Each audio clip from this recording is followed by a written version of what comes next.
देवभूमि दिव्यांगजन गुरुकुल में मैं देवभूमि दिव्यांगजन गुरुकुल के तीसरे बैच का अध्ययनरत विद्यार्थी हूँ और आज हम बात करेंगे एक टॉपिक पर।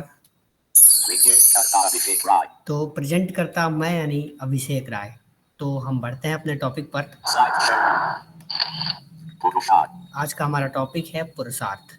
इसके अंतर्गत हम बात करेंगे पुरुषार्थ क्या है और पुरुषार्थ के प्रकार, और पुरुषार्थ के प्रकार पुरुषार्थ के उद्देश्य। और पुरुषार्थ के उद्देश्य।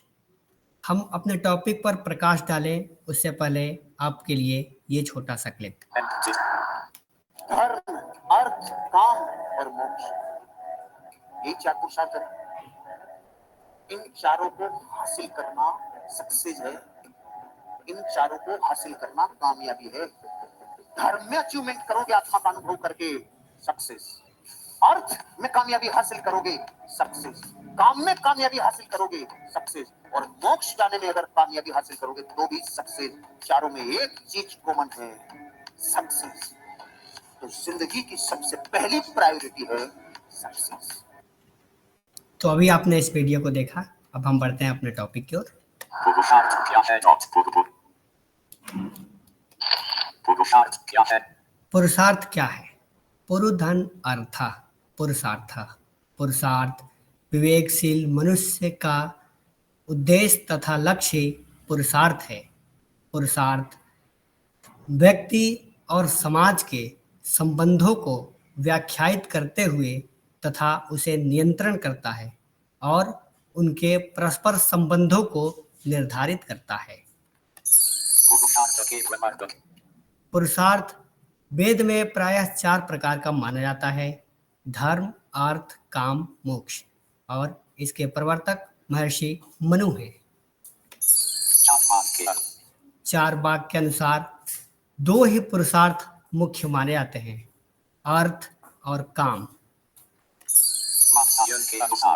वात्सायन के अनुसार महर्षि मनु से सहमत होते हुए धर्म, अर्थ, काम में ही सांसारिक जीवन को निहित मानते हैं। योग वशिष्ठ के अनुसार वेद तथा सज्जनों के विचार से जो चित्त वृत्तियों का निरोध हो वो पुरुषार्थ है। पुरुषार्थ के प्रकार। पुरुषार्थ के प्रकार। पुरुषार्थ के प्रकार में पहला है धर्म। धर्म धृत धातु से उत्पन्न है जिसका अर्थ है धारण करना। धर्म में लोक कल्याण की भावनाएं निहित है और महाभारत के अनुसार लोक की रक्षा और सुरक्षा ही धर्म है।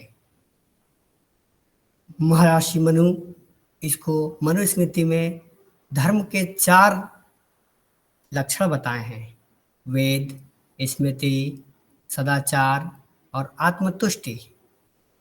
धर्म पशुता से मानवता की ओर प्रेरित करता है।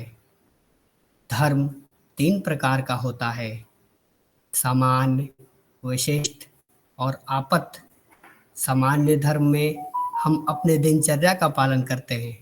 विशिष्ट धर्म में हम वेद, वेदांतर और अन्य कर्मकांड करते हैं। और आपत्त धर्म में विशेष परिस्थिति में हम अपना व्यवसाय बदल सकते हैं। महर्षि मनु कहते हैं, जो धर्म का सम्मान करता है उसका धर्म कभी भी साथ नहीं छोड़ता है। अर्थ का तात्पर्य अर्जित करना है। धर्म के अनुसार अर्जन ही अर्थ है। इसमें कौटिल्य कहते हैं, मनुष्याणाम वृत्ति, यानी मनुष्य का जीविका ही अर्थ है। कौटिल्य अपने त्रिवर्ग में वर्णित करते हुए कहते हैं कि अर्थ के अंतर्गत पशुपालन, कृषि, मित्र अर्जन, संपत्ति ये अर्थ है। वात्सायन वर्णन करते हुए कहते हैं, पशु, मित्र, कृषि का बढ़ोतरी ही अर्थ है। काम का तात्पर्य इच्छा से है। व्यापक अर्थों में काम शब्द का अर्थ मनुष्य की सहज इच्छाओं और प्रवृत्तियों से है।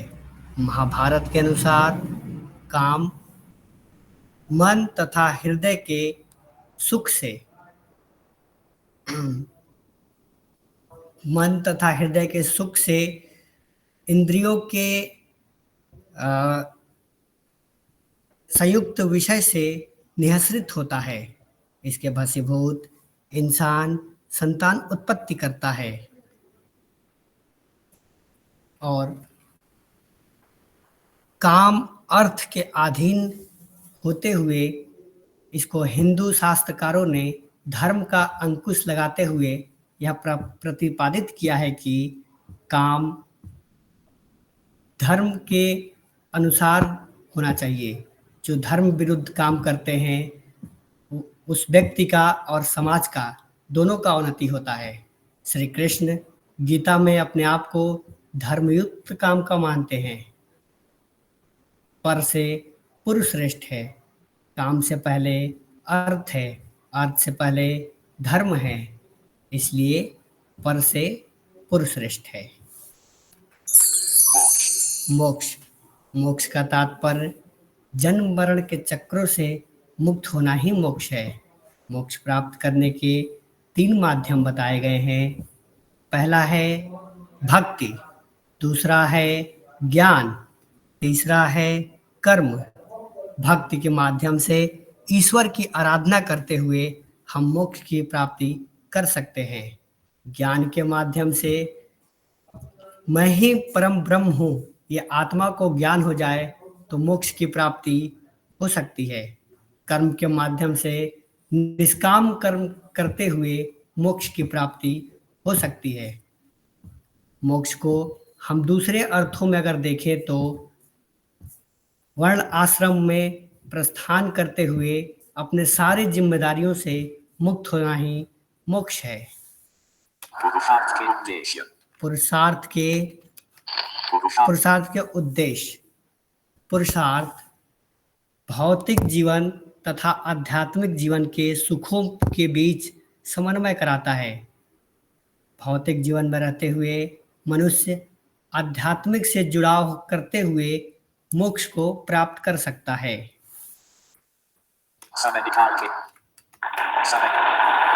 और धन्यवाद के कड़ी में मैं सबसे पहले आदरणीय अमित सर का धन्यवाद करना चाहूँगा, जिनके माध्यम से हमें सीखने को मिला और यहाँ पे प्रेजेंट करने का मौका प्राप्त हुआ। और तत्पश्चात मैं आप सबको धन्यवाद ज्ञापित करूँगा जो सब अपना बहुमूल्य समय निकाल के इसको सुने।